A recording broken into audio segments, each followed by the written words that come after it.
Okay, hey friends. So several people have asked me for different biscuit recipes or how to make biscuits when they've maybe struggled with some other ways or had a hard time. And so I decided to make a video showing you how to make biscuits with as few ingredients as possible, as little handling as possible, and just, I think this is going to be pretty fail-safe for most people. So we're going to start with self-rising flour. I buy White Lily, whatever kind you get is fine, but this is self-rising, so it's already got the leavening agents in it. You don't have to add anything to this flour to make it rise.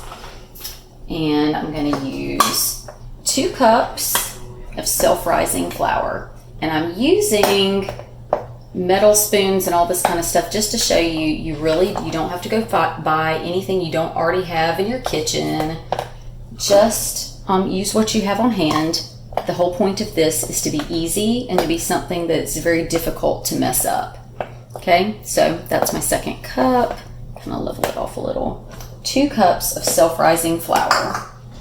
Okay, now I'm going to add 6 tablespoons of salted butter. It's marked out on the paper for you, and I'm just going to cut it into little slices, little butter pats, and throw it in my self-rising flour here.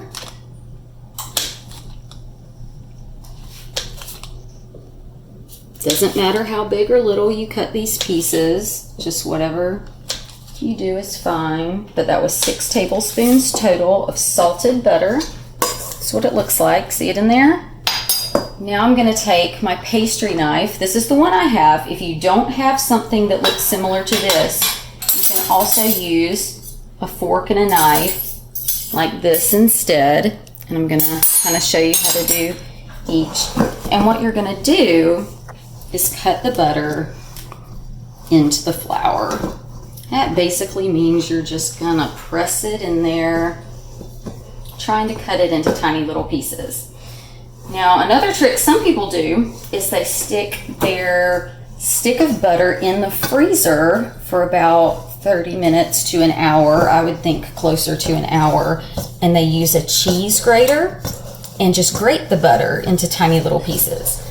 I don't like to do that personally. It doesn't affect the taste or anything like that. I just don't like to do it because I don't like my hands to be on a slippery stick of butter with my knuckles next to a cheese grater. That's just kind of my personal little freak out thing. But if you like to do the cheese grater, that is perfectly fine.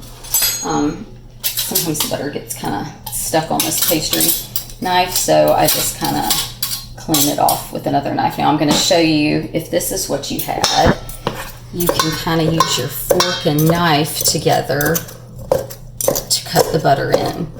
Some people do it this way, even if they have the pastry knife, they just like it this way better. That's fine. Whatever is going to not stress you out and be the easiest way. But the end goal is that you want all your butter to be in the flour in tiny little pieces about the size of peas.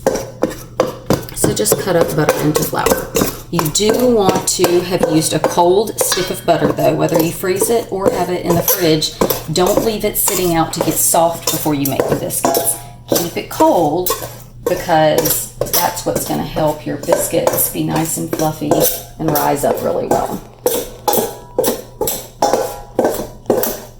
So see how this is just kind of the butter isn't in little butter pats anymore. Instead, it's all mixed in with the flour. You see what we've got going on here? Now, since I don't normally do it that way, I'm going to kind of check it with my pastry knife and see if it seems the way I wanted it to feel. And it does. All cut up. See, isn't that pretty? Now you got to have clean hands because you're going to put your hands in this a lot during the cooking process. Okay, now I'm going to add a cup of buttermilk. I use whole milk buttermilk, and I did a post the other day showing people, don't be afraid to buy buttermilk because of the expiration date. A lot of folks don't want to buy buttermilk because they will only use it a few times and the rest would be wasted. Well, this you can see expired in August and it's now the middle of October, and I'm still going to use this. This is perfectly fine. It has not gone bad.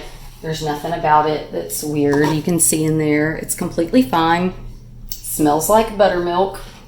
Buttermilk never smells good to me no matter what. And I'm going to have a cup of that. Now, I didn't have quite enough, and I saved this new container I got here to also show you how I'm going to make up the difference. This has been in my fridge for about a month now, and I wanted to show you how it separated it. I stored it laying on its side, and so it got this clear liquid up on top that's called clabber.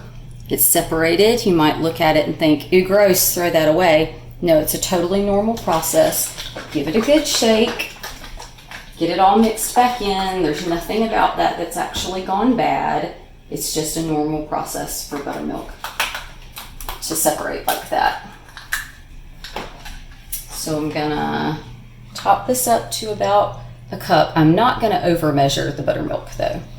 What you do not want is a really wet, sticky biscuit dough. That wouldn't be good. All right, so I'm just gonna stir that all in there. All I've got going on here is 2 cups of self-rising flour, 6 tablespoons of salted butter, and 1 cup of whole milk buttermilk. That's all I've got. Look how it's all kind of come together. I used just a metal spoon that wouldn't normally be for baking, but just so you could see, yet again, don't need anything fancy. You can use anything that you have on hand.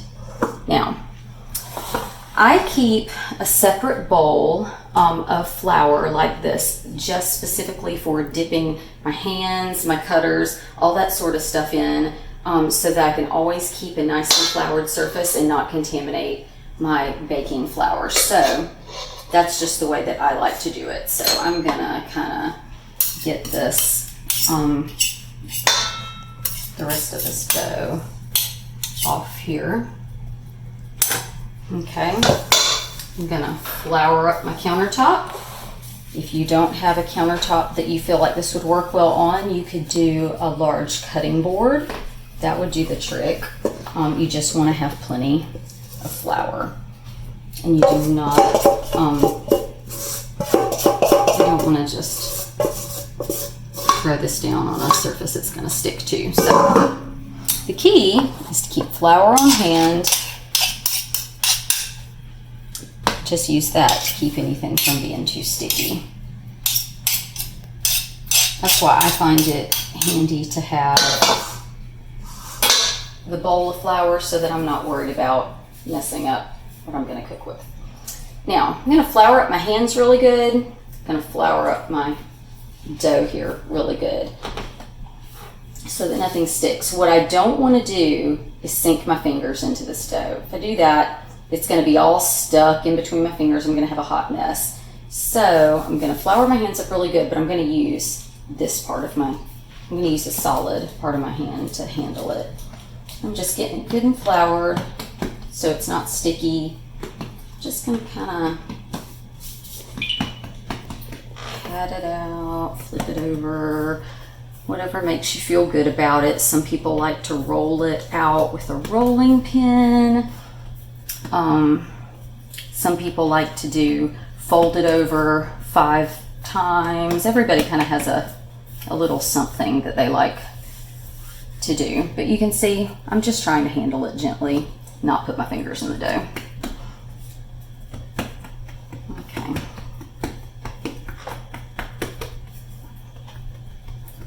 You don't have to do anything to really work with it too much. I'm using one hand to kind of press the side so it doesn't go everywhere. Another one to pat it out flat. You could do this with a rolling pin if you would rather.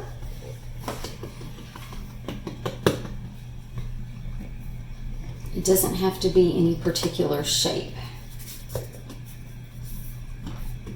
But that's about how thick I get it. Compare that maybe to my finger. What's that, about a 1/2 inch?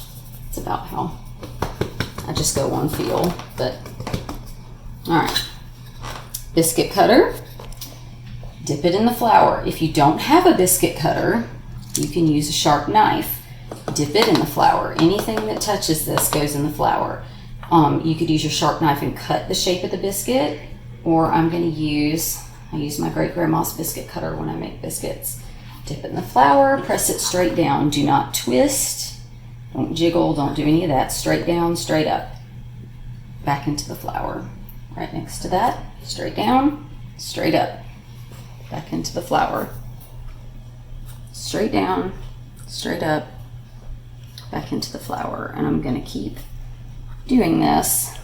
What I don't wanna do is twist it all around, because that will really seal off these edges, and my biscuits won't rise and be as pretty. All right, so I'm gonna put them in the pan. Use this knife to help me lift it up. I'm gonna put them either just so they're touching, or so that they're very close together. That will let the steam kind of all stay in there, so that they'll all be prettier. They'll rise taller this way. Okay. So I'm just setting them right next to each other. You could have done this in your greased cast iron skillet. You could kind of do this however you want. Look, I did that one not even pretty. I got some of the edges just so you could see. It doesn't matter. You don't have to have anything just right. The goal is just to not be afraid to try. All right, now I'm putting all my scraps together.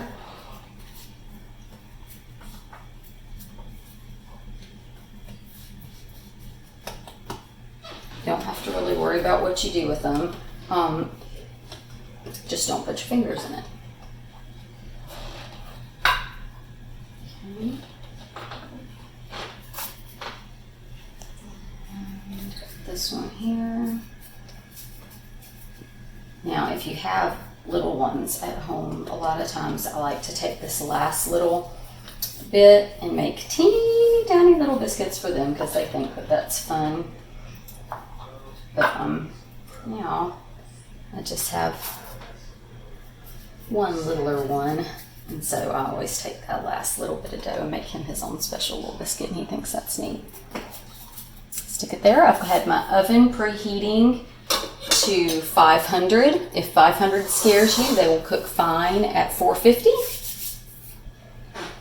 Hands gonna have a little bit of stuff, but they should not be dripping and stickiness. None of that. Like, it's all dry. Okay.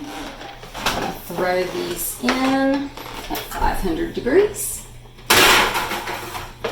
Let them hang out. I'm thinking 6 to 7 minutes, but I'll check back in a few and let you know.